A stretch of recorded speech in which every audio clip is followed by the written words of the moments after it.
My name is Magnus Shapinski, and I am a participant in Project Next Generation, or PNG.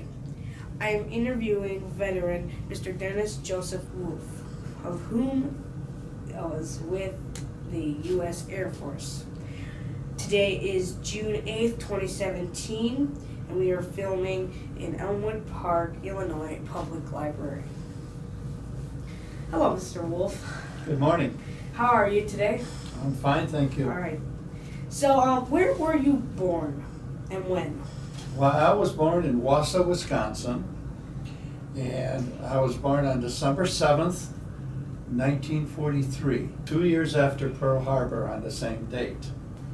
I know you have a unique situation for this next one, but who or where were your parents and what were their occupations? My mother, Martha, was a housewife, and my father, Irving, was a railroad trainman. However, my mother got sick, and my father couldn't be at home to raise me because he had to work. So I was actually raised by my great aunt and uncle in Chicago. In Chicago, nice. So who were your siblings, and what were their names and genders, and which, if any, served in the military? Actually, I am an only child. You're only child? Yes. All right. What were you doing before you entered the service? I was a student at the West Chicago Community High School in West Chicago, Illinois. Did you have a favorite subject back then? Oh, a favorite subject, I suppose, was history. And I did track and I did wrestling. And that was about it. All right. So you served in the U.S. Air Force, that's correct? Yes. Did you enlist or were you drafted into these war? I was 17 years old when I enlisted. At that time, the draft was around 19 years old. So I ended up, actually I was too young to even sign up for selective service. I joined the Air Force before I was 18. Interesting. So why did you choose that specific branch of the military? Well, for years I was going to be a Marine, then I was going to join the Navy. But when I looked at the different branches of service, I felt the Air Force would give me the best training because I knew I would have a life after the military, and I wanted to receive that training to prepare me for the rest of my life. So what happened when you departed for training camp in your early days of training? Did you recall any instructors, or if so, what were they like? Well, we flew out of Midway, and they took us to Lackland Air Force Base in Texas, San Antonio, Texas. The instructors were big, loud, and very demanding, and scary. Well, for a 17-year-old, yes. Yes. Did you receive any specialized training? If so, what? Actually, I did. You did? The Air Force sent me to 4.5 months of technical school, which was administrative technical school. So if you ever watch MASH, and the character Radar, he's like the company clerk. Mm-hmm. That's what I did. Okay.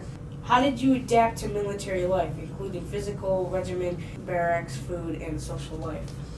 Well, actually, I adapted okay. I think partially because I had gone out for sports in high school. It was very disciplined. The only downside was that I wasn't with my family, so I missed them. Mm-hmm. So where did you serve?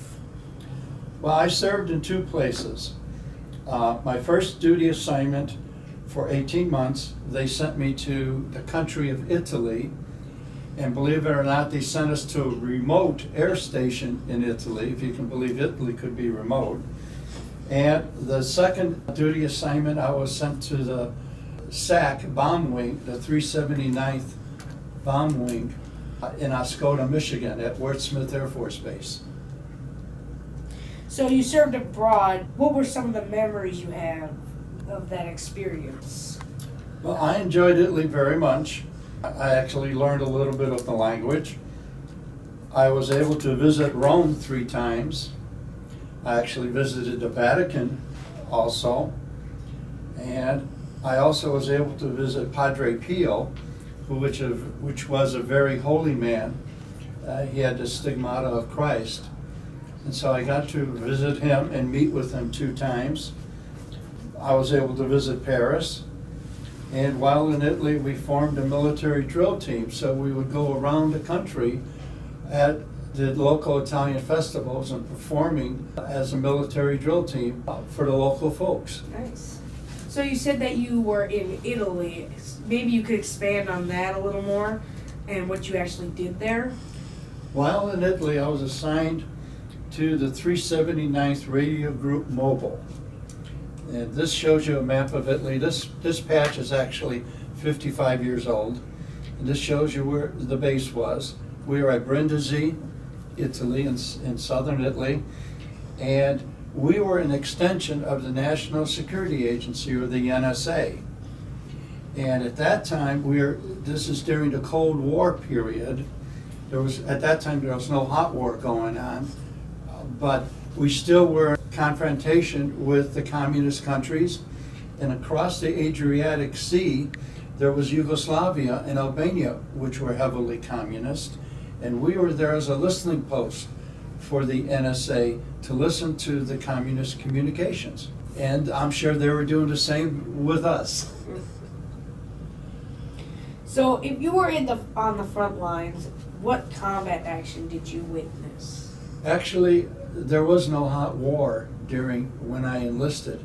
However, I am a Vietnam era veteran because during the last part of my enlistment, Vietnam became hot and we started sending soldiers to Vietnam.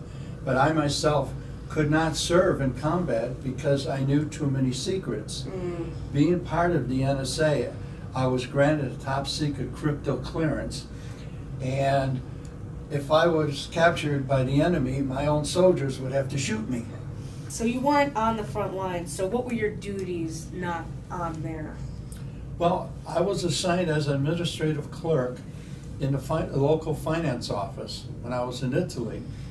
But that job also required me to be the base records officer, which meant I had to be aware of all of the reports and records going to higher headquarters, whether they were top secret, above. There are several classifications above top secret, which their names are secret in themselves. And I had to monitor and make sure that those reports got out in a timely manner. So was there any secrets that you ran upon that were like totally shocking to you?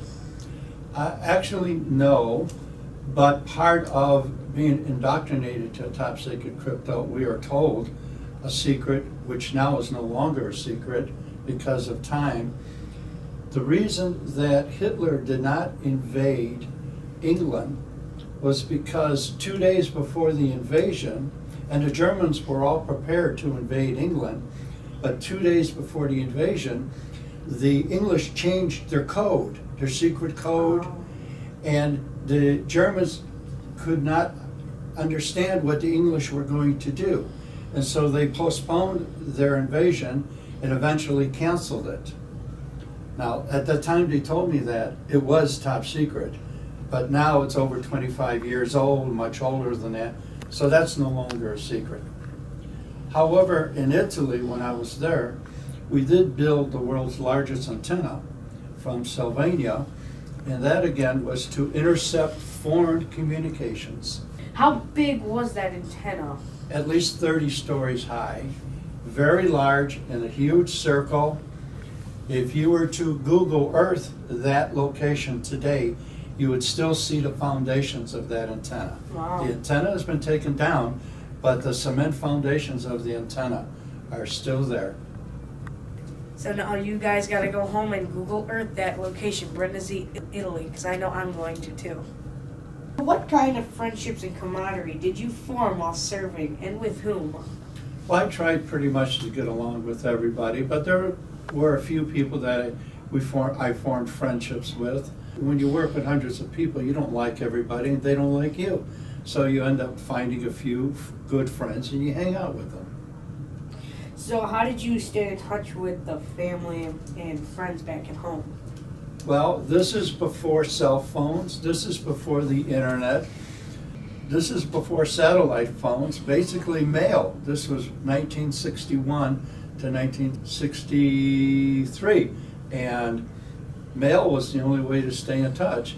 And if you wanted to make a long distance intercontinental telephone call, you would have to reserve the slot, pay a lot of money, and it took a lot of time, a large amount of time to register an overseas operator. I see.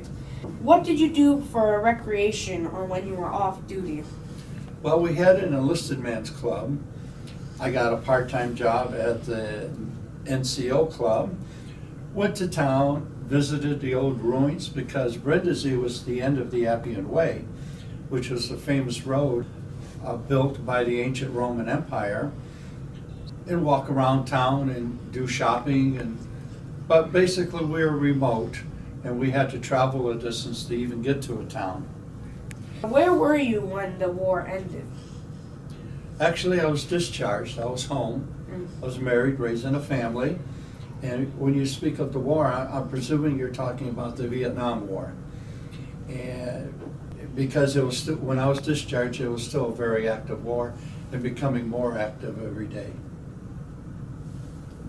So how did you return home?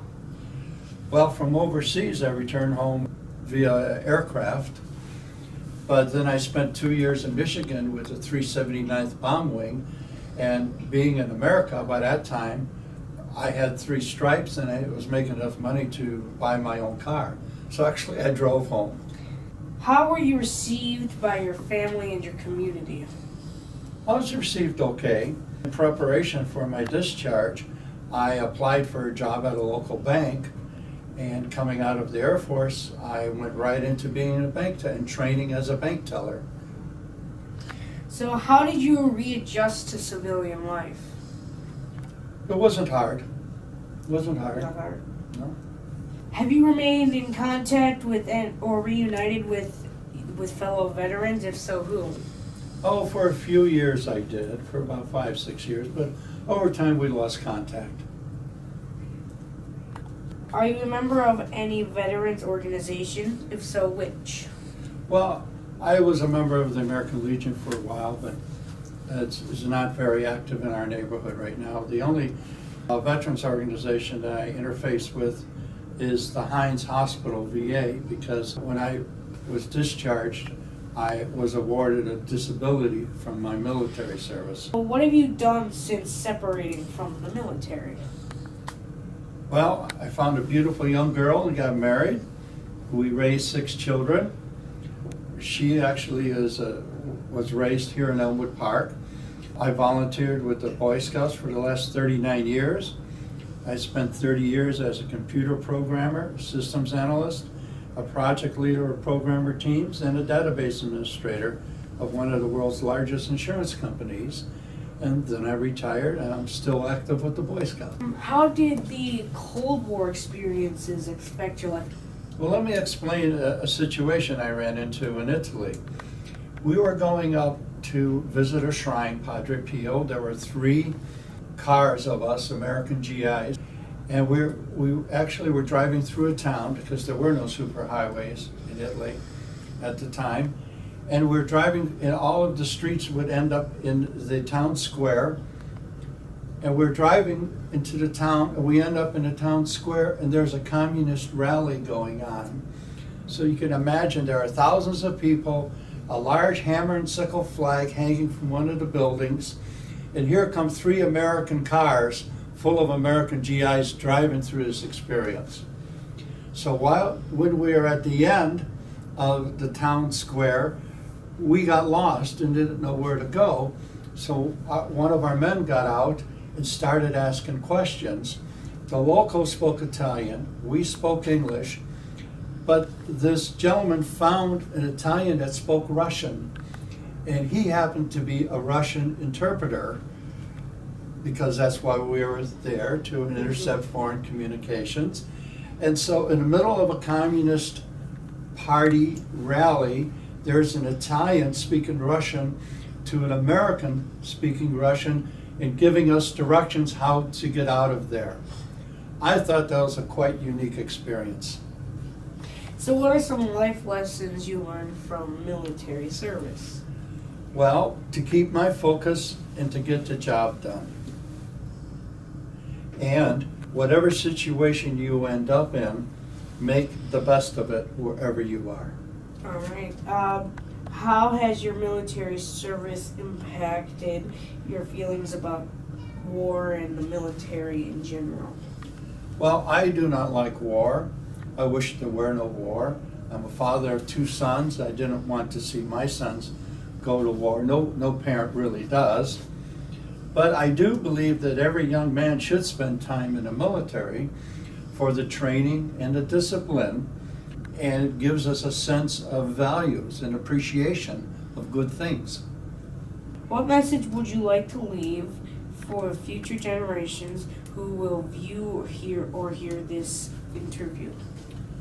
It is challenging to always look for the true truth. Everyone has their own opinion of the truth. You do, I do, but where does the true truth lie? That is a challenge in itself. All right, is there anything you feel like we haven't discussed or should be added to this interview? If so, what? Well, let me see, I made some notes here. The last 2 years I was assigned to the 379th Bomb Wing, which was part of SAC, and a unique thing happened to us. We were awarded the Presidential Citation as the best bomb wing in the Air Force in 1964.